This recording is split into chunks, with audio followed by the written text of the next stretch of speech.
Hello everyone, good morning to all, सुप्रभात and welcome back to my channel. और आज के वीडियो में हम 6 सितंबर के सभी इंपॉर्टेंट करंट अफेयर्स को डिस्कस करने वाले हैं। सबसे पहले बात करेंगे कुछ इंपॉर्टेंट पर्सन के बारे में। उसके बाद यहाँ पे गवर्नमेंट ऑफ इंडिया ने कुछ नए प्रोग्राम्स और नए इनिशिएटिव्स को लॉन्च किया है, उनको एक एक करके हम डिस्कस करेंगे। ओके, वीडियो के एंड में बहुत सारे क्वेश्चंस होंगे और एक क्वेश्चन ऑफ द डे भी है जिसका आंसर आप मुझे कमेंट सेक्शन में बता सकते हैं। करंट अफेयर्स स्टार्ट करने से पहले आप सभी लोगों का बहुत बहुत थैंक यू, बहुत बहुत धन्यवाद आप सभी लोगों की विशेस के लिए। सभी लोगों ने मुझे टीचर्स डे की बधाइयाँ दी टेलीग्राम पे, यूट्यूब पर, इसके अलावा व्हाट्सएप नंबर पे। तो सभी लोगों को थैंक यू। आइए अब स्टार्ट करते हैं आज का सेशन। तो सबसे पहले पर्सन जो न्यूज़ में है उनका नाम है Siddharth Agarwal. A 49-year-old swimmer from Bangalore has made history by becoming the oldest Indian to swim across the English Channel. तो इंग्लिश चैनल को सोलो क्रॉस करने वाले 49 ईयर ओल्ड एंड इंडिया के ओल्डेस्ट स्विमर बन गए हैं सिद्धार्थ अग्रवाल, जो कि बेंगलुरु से हैं। इन्होंने 42 किलोमीटर का डिस्टेंस इंग्लैंड से फ्रांस के बीच में, मतलब इंग्लैंड से फ्रांस के बीच में जो 42 किलोमीटर का डिस्टेंस है जिसको हम इंग्लिश चैनल कहते हैं, इंग्लिश चैनल को इन्होंने स्विम करके क्रॉस करने का काम किया है, वो भी 15 आवर्स 6 मिनट में। और ये इंडिया के ओल्डेस्ट स्विमर बन गए हैं सिद्धार्थ अग्रवाल। इन्होंने रिकॉर्ड ब्रेक किया है श्रीकांत विश्वनाथन का। श्रीकांत विश्वनाथन भी बेंगलुरु से ही बिलोंग करते हैं और इनके नाम लिम्का बुक ऑफ रिकॉर्ड है, क्योंकि इन्होंने 46 ईयर की एज में इंग्लिश चैनल को सोलो क्रॉस किया था और ओल्डेस्ट स्विमर बने थे। और इस रिकॉर्ड को अब किसने ब्रेक कर दिया है? सिद्धार्थ अग्रवाल ने ब्रेक कर दिया है। ठीक है, अब यहाँ पे अगर आप इंग्लिश चैनल की लोकेशन देखेंगे तो चैनल वो होते हैं जो दो वाटर बॉडी को कनेक्ट करते हैं और दो लैंड मास को सेपरेट करने का काम करते हैं, जैसे कि इंग्लिश चैनल। तो इंग्लिश चैनल आपको यहाँ पर मैप में दिख रहा है, ये अटलांटिक ओशियन को कनेक्ट कर रहा है नॉर्थ सी के साथ, जबकि इंग्लैंड और फ्रांस को सेपरेट करने का काम कर रहा है। ठीक है, इंग्लिश चैनल के साथ साथ आपको यहाँ पर मिल जाता है स्ट्रेट ऑफ डोबर। स्ट्रेट ऑफ डोबर सबसे ज्यादा नैरो पार्ट है इंग्लिश चैनल का, और स्ट्रेट ऑफ डोबर इंग्लिश चैनल और नॉर्थ सी को कनेक्ट करता है। इंग्लिश चैनल और नॉर्थ सी को कनेक्ट करता है। थोड़ा सा और ऊपर की तरफ आप जाएंगे, यहाँ पर आपको मिल जाएगा नॉर्थ चैनल, और नॉर्थ चैनल अटलांटिक ओशियन को कनेक्ट करता है आयरिस सी के साथ। तो ये आपके इंपॉर्टेंट स्टैटिक पॉइंट्स होते हैं। आप अगर किसी भी एग्जाम को देखेंगे तो एग्जाम में आपको देखने को मिलते हैं इंपॉर्टेंट स्ट्रेट और इंपॉर्टेंट चैनल्स, जैसे कि पनामा, स्वेज, मलक्का, ये सब पूछे जाते हैं, आप इनको पढ़ के जाइएगा। ठीक है, चलिए अगला नाम देखेंगे हम यहाँ पे शरद कमल का। शरद कमल को सभी लोग जानते हैं। अभी हमारे जो पेरिस ओलंपिक्स हुए थे उसमें भी फ्लैग बियरर ओपनिंग सेरेमनी में कौन थे? शरद कमल थे। शरद कमल का एसोसिएशन आपको टेबल टेनिस से देखने को मिलता है। इन्हें कई सारे अवार्ड्स मिले हैं, जैसे कि अर्जुन अवार्ड मिला है 2004 में, पद्मश्री अवार्ड है 2019 में, और इंडिया का स्पोर्ट्स की कैटेगरी में दिया जाने वाला सबसे बड़ा अवार्ड है मेजर ध्यानचंद खेल रत्न अवार्ड, ये भी इनको मिला है 2022 में। तो शरद कमल जो कि हमारे इंडियन आइकन है और टेबल टेनिस से एसोसिएटेड है, साथ ही साथ पहले इंडियन पर्सन बन गए हैं जिन्हें ITTF फाउंडेशन ने अपना एम्बेसडर बनाया है। International table tennis federation foundation ने पहली बार किसी इंडियन एम्बेसडर को अपॉइंट किया है, जिनका नाम क्या है? शरद कमल। जैसे कि शरद कमल बहुत ही फेमस टेबल टेनिस प्लेयर है इंडिया में, सिमिलर आपको मनिका बत्रा भी देखने को मिलती है।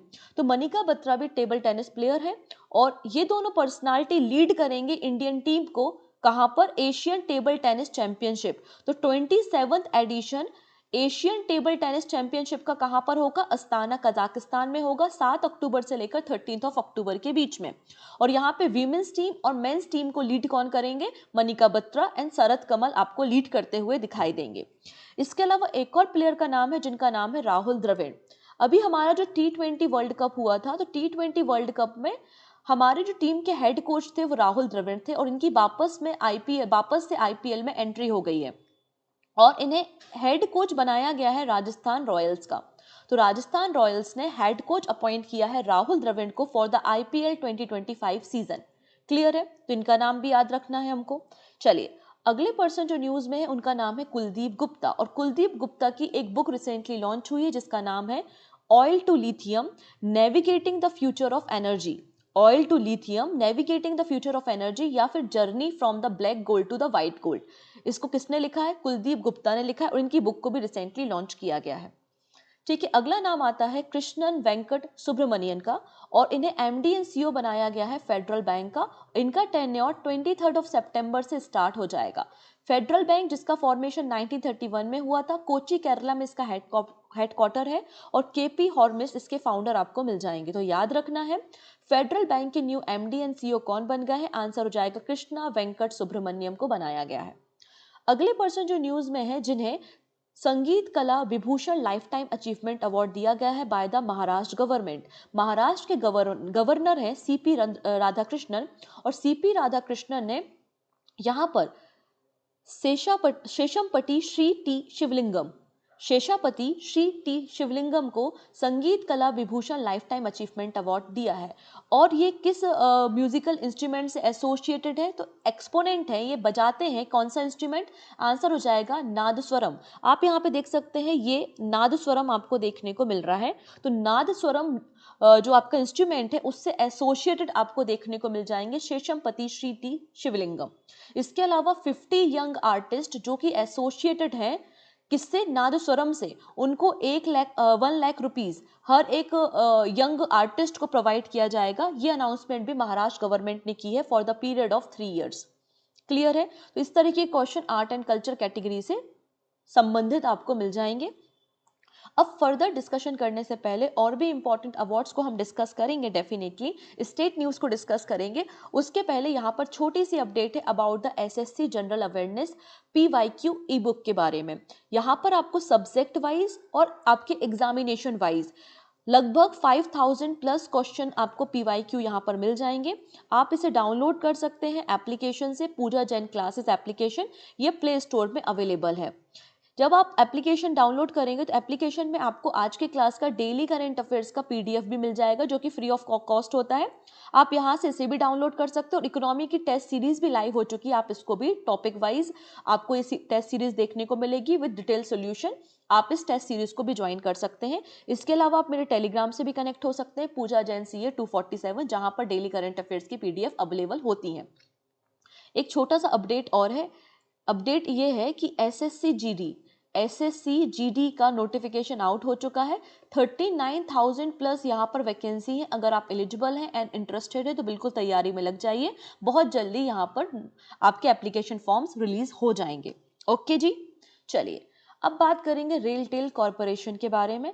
And RailTel corporation achieve ISO 14001 2015 certification.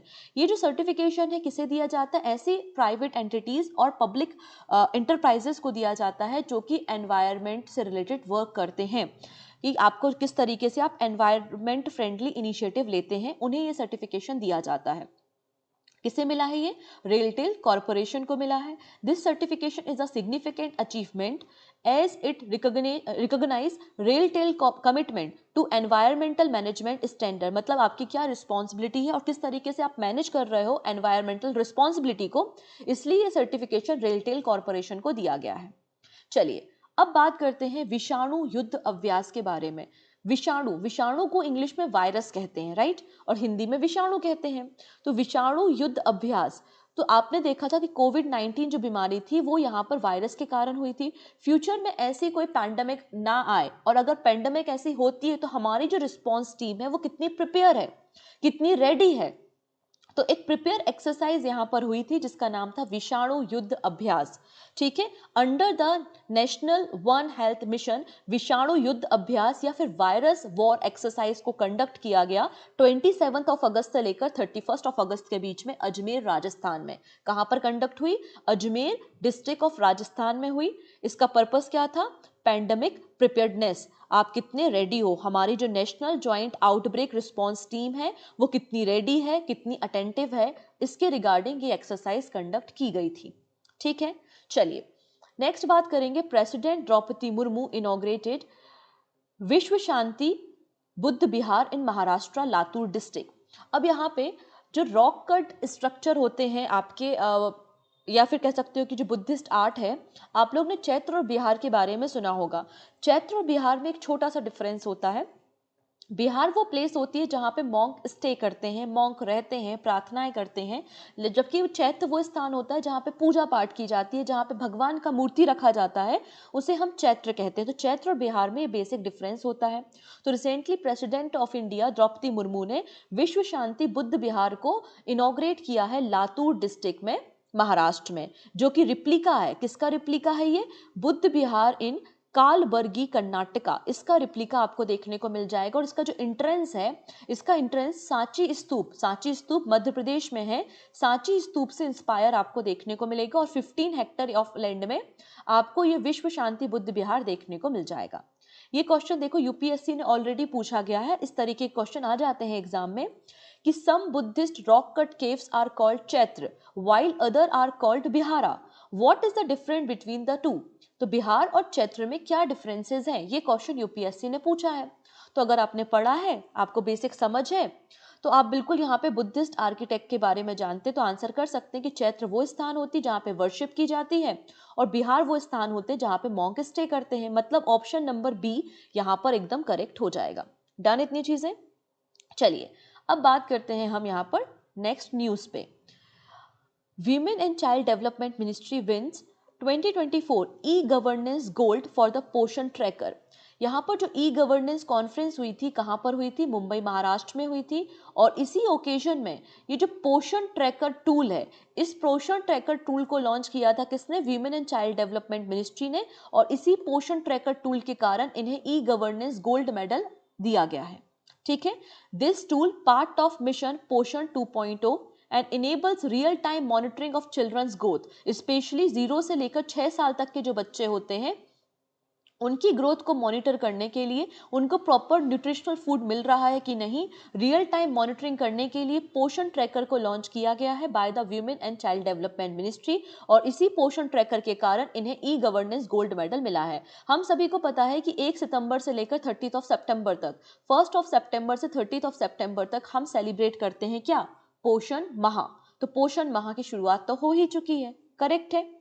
चलिए अब यहाँ पर ये जो 27 नंबर की national conference on e governance हो रही थी मुंबई महाराष्ट्र में, यहाँ पर नागालैंड के एक इनिशिएटिव को भी ई गवर्नेंस स्कीम के लिए गोल्ड मेडल दिया गया है, जिसका नाम है Bokha Sathi. Bokha Sathi get gold medal and national award for e governance scheme 23-24। ये बोखा साथी जो है एक व्हाट्सएप चैट बॉट है जो कि 24/7 अवेलेबल होता है, जहाँ पे गवर्नमेंट और रेसिडेंट इंटरेक्ट कर सकते हैं। गवर्नमेंट के जो डिफरेंट एजुकेशनल कैंपेन है, गवर्नमेंट की कोई स्कीम से कोई इन्फॉर्मेशन है आपको गवर्नमेंट से चाहिए है, तो आप इस चैट बोर्ड से वो इन्फॉर्मेशन ले सकते हैं। ठीक है, तो यहाँ पे जो बोखा साथी इनिशिएटिव है, इसके लिए इन्हें गोल्ड मेडल मिला है। तो बोखा साथी क्या है? Smart AI based assistant for timely help and interface, ये आपको देखने को मिल जाएगा। बोखा डिस्ट्रिक्ट एडमिनिस्ट्रेशन नागालैंड ने इसको लॉन्च किया था। ठीक है, डन। चलिए अब यहाँ पे मैत्री डिपार्टमेंट मतलब ministry of electronics and information technology ने भी एक नया इनिशिएटिव लॉन्च किया है, जिसका नाम है विश्वस्य ब्लॉकचेन टेक्नोलॉजी स्टैक। आप लोगों ने बिटकॉइन के बारे में सुना होगा, और जो बिटकॉइन है वो जो ब्लॉकचेन टेक्नोलॉजी है उस पर ऑपरेट होती है। तो ब्लॉकचेन ऑपरेट करने के लिए कोई एक सेंट्रलाइज सिस्टम नहीं होता, लेकिन इसके बावजूद ये जो ब्लॉकचेन टेक्नोलॉजी है बहुत ज़्यादा ट्रांसपेरेंट और सिक्योर होती है। हमारा यहाँ पे एजेंडा है कि हम इसको हेल्थ केयर में और बैंकिंग सेक्टर में भी इस्तेमाल करें। ठीक है, ब्लॉक जिसमें आपकी इंफॉर्मेशन रजिस्टर होती है, जो आपका डेटा कंप्यूटर का डेटा होता है, वो इंफॉर्मेशन ब्लॉक के फॉर्म में स्टोर होती है। ठीक है, और हर एक ब्लॉक का अपना एक एड्रेस होता है, अपनी एक यूनिक पास की होती है। और ये जो ब्लॉक या इंफॉर्मेशन की जो चेन है, इसको ही हमने ब्लॉकचेन कहा है, जो कि नेटवर्क के सभी नोड्स या फिर कंप्यूटर नोट्स को हमने क्या कहा है यहाँ पे? कंप्यूटर। सभी कंप्यूटर से पास होती है। जो भी कंप्यूटर यूजर हैं इस इंफॉर्मेशन को देख सकते हैं, पढ़ सकते हैं, लेकिन इसमें कोई ऑल्टरेशन नहीं कर सकते, कोई चेंजेस नहीं कर सकते। अगर आप चेंजेस करते हो तो पूरे जो नेटवर्क जहां जहां इस ब्लॉक को भेजा गया है, जिस जिसके पास ये इन्फॉर्मेशन है, सबको पता चल जाएगा कि आपने इन्फॉर्मेशन में कोई चेंजेस किए हैं। इसका बहुत बेहतरीन इस्तेमाल हो सकता है आपके हेल्थ केयर सेक्टर में। जैसे कि फॉर एग्जाम्पल कोई पर्सन है, कोई रेप विक्टिम है और उसका पोस्टमार्टम हुआ है और डिक्लेयर कर दिया गया है कि ये सुसाइड है, लेकिन ये तो रेप केस था, और उसकी जो आपकी पोस्टमार्टम रिपोर्ट है उसको चेंज कर कर दिया गया ऐसा ना हो, ट्रांसपेरेंसी हो, सिक्योर हो, तो आप इसमें बिल्कुल हेल्थ केयर सेक्टर में ब्लॉकचेन का इस्तेमाल कर सकते हो। जो भी यहाँ पे विक्टिम की रिपोर्ट थी, आपने उसकी इंफॉर्मेशन को ब्लॉक के फॉर्म में स्टोर कर दिया नेटवर्क में, और जिस भी सिस्टम में ये जाएगा सभी इस रिपोर्ट को देख सकते हैं, लेकिन ऑल्टरेशन नहीं कर सकते। इस तरीके से बहुत ही ज्यादा सेफ एंड सिक्योर टेक्नोलॉजी आपको ब्लॉकचेन देखने को मिलती है। ठीक है, तो हमारे जितने भी यहाँ पे इंफ्रास्ट्रक्चर्स हैं, हम उसमें भी इस टेक्नोलॉजी को इंटीग्रेट करना चाहते हैं। इसलिए आप देखेंगे Vishwast blockchain technology stack was launch by the ministry of electronics and information technology MeitY to provide blockchain as a service with a geographically distributed infrastructure. ठीक है, इसका पर्पस है transparent, secure and trusted digital service delivery in India. इसके अलावा जो secretary है मैत्री के, जिनका नाम है एस कृष्णन, इन्होंने कुछ नए इनिशिएटिव्स को भी लॉन्च किया है, जैसे कि एनबीएफ लाइट। एनबीएफ लाइट एक लाइट वेट ब्लॉकचेन प्लेटफॉर्म है। प्रमाणिक एक ब्लॉकचेन इनेबल मोबाइल एप्लीकेशन और सॉल्यूशन है, और नेशनल ब्लॉकचेन पोर्टल को भी लॉन्च किया है। यहाँ पर ये जो एनबीएफ लाइट है, जो कि एक लाइट वेट ब्लॉकचेन प्लेटफॉर्म है, इसके बारे में बात करते हैं। इसका पर्पस है कि डिजिटल ट्रस्ट को इन्हांस करना।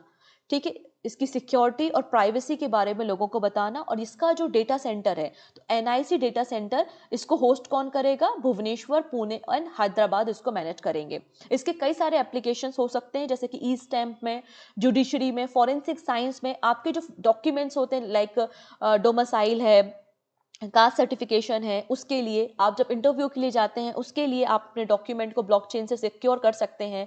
हेल्थ केयर में, बैंकिंग सेक्टर में, इन सभी चीज़ों में हम फर्दर इसका इस्तेमाल करेंगे। तो जो मैंने ब्लॉकचेन के बारे में बात की है वो यहाँ पर मेंशन है, आप इसको पढ़ सकते हैं, एंड पीडीएफ को भी फ्री ऑफ कॉस्ट टेलीग्राम से डाउनलोड कर सकते हैं। अगर वीडियो पसंद आता है, यूजफुल लगता है, तो आप अपने फ्रेंड के साथ शेयर करना बिल्कुल नहीं भूलेंगे। वो सारे फ्रेंड जो किसी भी वनडे एग्जाम की प्रिपरेशन कर रहे हैं, क्योंकि शेयर करने से तो ये बात बनेगी, राइट। और पहली बार चैनल पे आ रहा है तो चैनल को सब्सक्राइब कर लेंगे, जिससे अपकमिंग क्लासेस के नोटिफिकेशन आपको मिल सके। चलिए, अब मैंने कल ना एक बहुत इंपॉर्टेंट वीडियो अपलोड किया था, आई होप आपने देख लिया होगा, जहां पे मैंने अगस्त मंथ की सभी गवर्नमेंट स्कीम जितनी भी लॉन्च हुई हैं उन सबको डिस्कस किया है। लगभग 30 मिनट का वीडियो है, आप इसको जरूर देख लेना अगर आप आने वाले एग्जाम में अपीयर होने वाले हैं। चलिए, नेक्स्ट है फर्स्ट ज्वाइंट कमांडर्स कॉन्फ्रेंस। तो राजनाथ सिंह जी ने पहली ज्वाइंट कमांडर्स कॉन्फ्रेंस को यहाँ पे होस्ट करने का काम किया है। ठीक है, जहाँ पे हमारे जो आर्म फोर्सेस के जो डिफरेंट इश्यूज हैं उन पर डिस्कशन किया गया, और तीनों आर्म फोर्सेस मिलके इंटीग्रेटेड थिएटर कमांड पर डिस्कशन किया गया कि इंटीग्रेटेड थिएटर कमांड को बिल्ड किया जाना चाहिए। इसके अलावा जो डिफेंस मिनिस्टर राजनाथ सिंह हैं, उन्होंने ई म्यूजियम एंड ई ग्रंथालय एप्लीकेशन को भी लॉन्च किया है, और एक बुक को भी लॉन्च किया जिसका नाम है colonial practice and the arm forces review. अब इस मीटिंग में, इस कॉन्फ्रेंस में हमारे चीफ ऑफ डिफेंस स्टाफ, जिनका नाम क्या है, अनिल चौहान जी, उन्होंने पार्टिसिपेट किया था। हमारे जो चीफ ऑफ आर्मी स्टाफ हैं, जिनका नाम है lieutenant general Upendra Dwivedi ji, chief of the naval staff, जिनका नाम क्या है, Dinesh Kumar Tripathi, and chief of the air staff, जिनका नाम है विवेक राम चौधरी, इन सभी लोगों ने इस मीटिंग में पार्टिसिपेशन किया था। थीम क्या थी? सशक्त और सुरक्षित भारत, ट्रांसफॉर्मिंग आर्म फोर्स आपको थीम देखने को मिल जाएगी। अब क्वेश्चन ये बनता है, ये इंटीग्रेटेड थिएटर कमांड क्या होता है? ये कॉन्सेप्ट 2015 में आता है।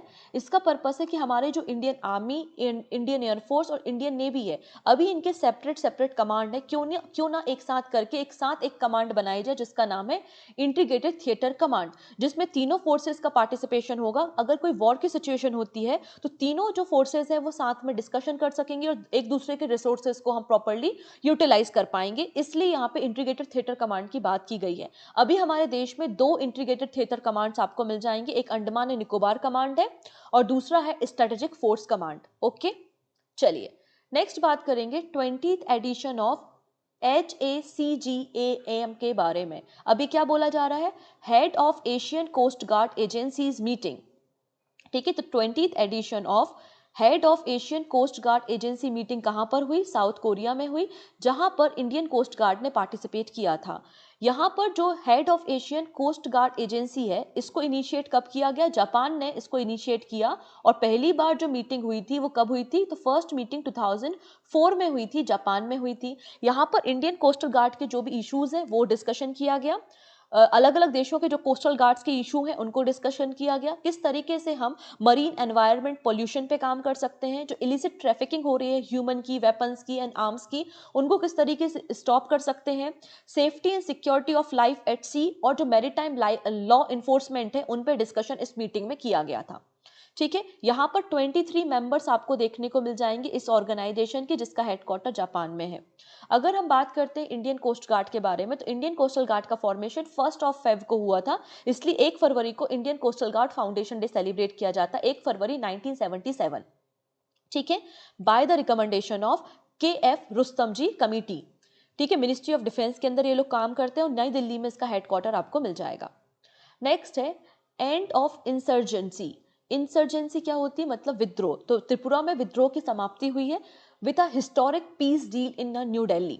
यहाँ पर union home minister Amit Shah और त्रिपुरा के जो चीफ मिनिस्टर हैं जिनका नाम है मनिक शाह, उनके सामने यहाँ पर 2 इंसर्जेंट ग्रुप ने इस हिस्टोरिक पीस डील को साइन किया है कि हम अपने वेपन्स को, अपने आर्म्स को डालते हैं, मतलब अब हम कोई विद्रोह नहीं करेंगे इन फ्यूचर। कौन कौन से वो इंसर्जेंट ग्रुप हैं? National liberation front of Tripura and all Tripura tiger force sign a agreement with the central and state government and agree to lay down their arms. और इनकी जो डिमांड थी कि हमें सेपरेट कंट्री चाहिए, हमें सेपरेट स्टेट चाहिए, इस डिमांड को भी इन्होंने अब यहाँ पर स्टॉप करने की बात की है। Under the memorandum of understanding which was signed in New Delhi, the 2 insurgent group have given up their demands for an independent state of Tripura and agree to join the national main stream. इसलिए इस historic peace deal को sign किया गया है। अब बात करते हैं कि इनके विद्रोह का क्या रीजन था, क्या रीजन था इंसर्जेंसी का। तो यहाँ पे कहानी शुरू होती है त्रिपुरा से। त्रिपुरा प्रिंसली स्टेट हुआ करता था, ठीक है, एंड 15 अक्टूबर 1949 में आप देखेंगे कि त्रिपुरा को शामिल कर लिया गया था भारत में under the instrument of accession. ठीक है, उसके बाद क्या हुआ, बांग्लादेश मतलब आपका उस समय जो ईस्ट पाकिस्तान था, वहां से बहुत सारी बड़ी संख्या में माइग्रेशन होने लगा और त्रिपुरा में आके लोग रहने लगे। त्रिपुरा में बहुत अधिक संख्या में आपको ट्राइबल कम्युनिटी देखने को मिल जाएगी और अब धीरे धीरे जो नॉन ट्राइबल पॉपुलेशन है वो इंक्रीज होने लगी और ट्राइबल कम्युनिटी की पॉपुलेशन डिक्लाइन होने लगी। एज पर द 2011 सेंसस 31.8% आपको स्टेट पॉपुलेशन यहाँ पर ट्राइबल देखने को मिलेगी। ठीक है, इसलिए यहाँ पर ये विद्रोह शुरू हुआ ट्राइबल और नॉन ट्राइबल पॉपुलेशन के बीच में। ठीक है, यहाँ से इस विद्रोह की शुरुआत होती है और यहाँ पर आप देखेंगे त्रिपुरा नेशनल वॉलंटियर एक इंसर्जेंट ट्राइबल ग्रुप का फॉर्मेशन 1978 में हुआ, जिनकी डिमांड थी कि हमें इंडिपेंडेंट कंट्री चाहिए त्रिपुरा की फॉर द ट्राइबल्स। ठीक है, इसके बाद यहाँ पर गवर्नमेंट के साथ इन्होंने भी पीस एग्रीमेंट को 1988 में साइन कर लिया था। फिर यहाँ पे national liberation front of Tripura का फॉर्मेशन 1989 में होता है और ऑल इंडिया टाइगर फोर्स का फॉर्मेशन 1990 में होता है। इनकी भी सिमिलर डिमांड होती है क्योंकि ये कॉन्फ्लिक्ट चल रहा था tribal and non tribal population के बीच में। आप यहाँ पे त्रिपुरा की लोकेशन देख सकते हैं। त्रिपुरा एक ऐसा स्टेट है जो तीनों तरफ से बांग्लादेश के साथ घिरा हुआ है। बांग्लादेश के साथ साथ इसकी जो सीमाएं हैं, इसकी जो बॉर्डर है वो मिजोरम और आसाम के साथ लगती है। अगरतला इसकी कैपिटल है। ठीक है, ये प्रिंसली स्टेट था त्रिपुरा। इसने इंडिया को 15 अक्टूबर 1949 में ज्वाइन किया था as a union territory. But यहाँ पर आप देखेंगे 21 जनवरी 1972 को इसको एज अ स्टेट रिकॉग्नाइज किया गया था। ओके जी, डन। तो ये हमारे करंट अफेयर्स है। अब करंट अफेयर्स तो बहुत सारे हैं, अभी भी मतलब लगभग 15-20 न्यूज़ और हैं जो डिस्कस करनी है, लेकिन हम डेफिनेटली उनको कल डिस्कस करेंगे। मैं नहीं चाहती कि एक साथ बहुत ज़्यादा लोड आपके ऊपर हो जाए। धीरे धीरे करंट अफेयर्स पढ़ो, धीरे धीरे चीज़ें याद करो, वो ज़्यादा बेटर है। ठीक है, तो अगर हम बात करते हैं अब कुछ इंपॉर्टेंट MCQ के बारे में, कोशिश कीजिएगा इनके आंसर करने की।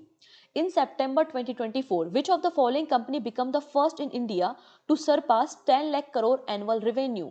तो यहाँ पे 10 लाख करोड़ के एनुअल रेवेन्यू को क्रॉस करने वाली पहली इंडियन कंपनी कौन सी बन गई है? आंसर हो जाएगा रिलायंस लिमिटेड।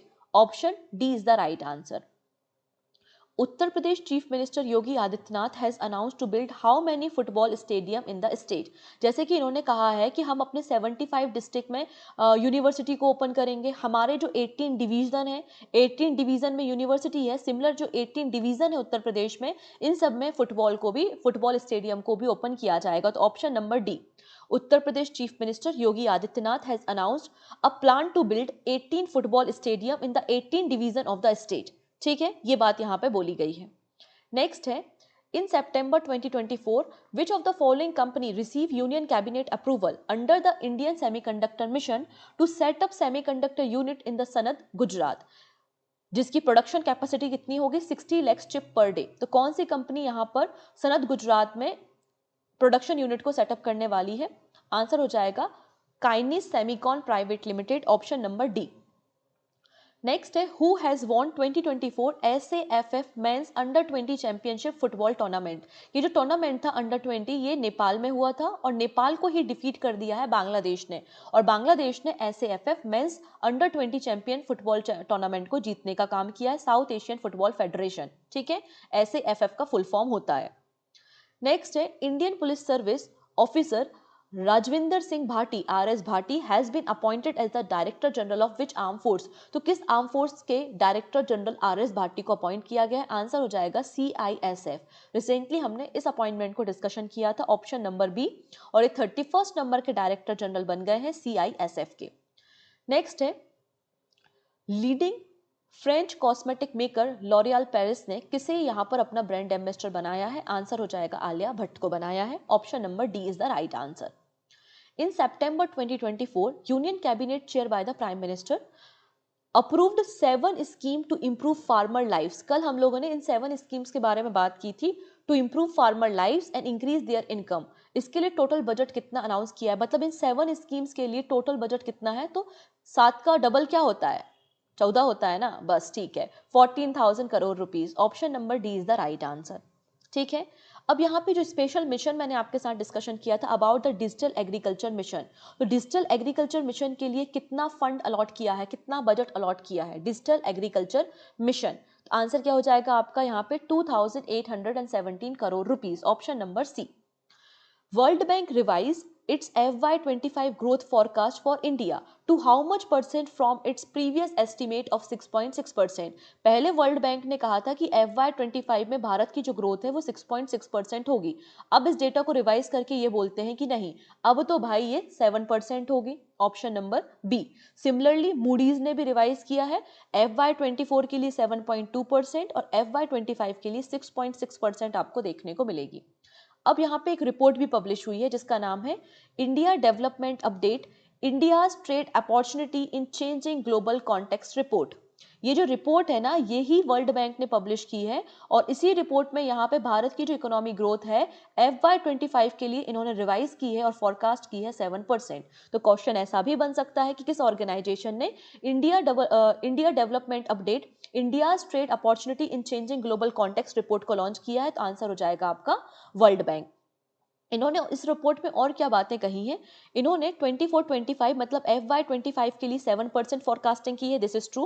इसके अलावा इन्होंने जो डेट टू GDP रेशियो है वो इन्होंने कहा है कि वो डिक्रीज होगा।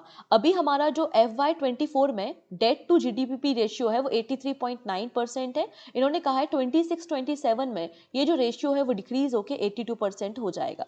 ये बात भी वर्ल्ड बैंक की रिपोर्ट में कही गई है। नेक्स्ट है who is the oldest Indian to swim across the English Channel solo. तो इंग्लिश चैनल को क्रॉस करने वाले ओल्डेस्ट पर्सन कौन बन गए? आंसर हो जाएगा Siddharth Agarwal, option number D is the right answer. Next है Dharamvir, India's Dharamvir has won the gold medal in the men's F51 event of which sport in the Paris Paralympic. तो यहाँ पर एक और गोल्ड हमें मिला है, टोटल 5 गोल्ड हो गए हैं 5 सितंबर तक की न्यूज के अकॉर्डिंगली। तो धर्मवीर जी का रिलेशन क्लब थ्रो से है और इन्होंने क्लब थ्रो में गोल्ड मेडल जीता है, ऑप्शन नंबर बी। अगर हम 5 सितंबर तक का डेटा देखेंगे जो कि भारत ने ग्रुप में मुझे भेजा था, ठीक है, थैंक यू भारत। यहाँ पर आप देखेंगे कि 5 सितंबर तक हमको टोटल 25 मेडल्स मिले जिसमें से 5 गोल्ड मेडल हैं।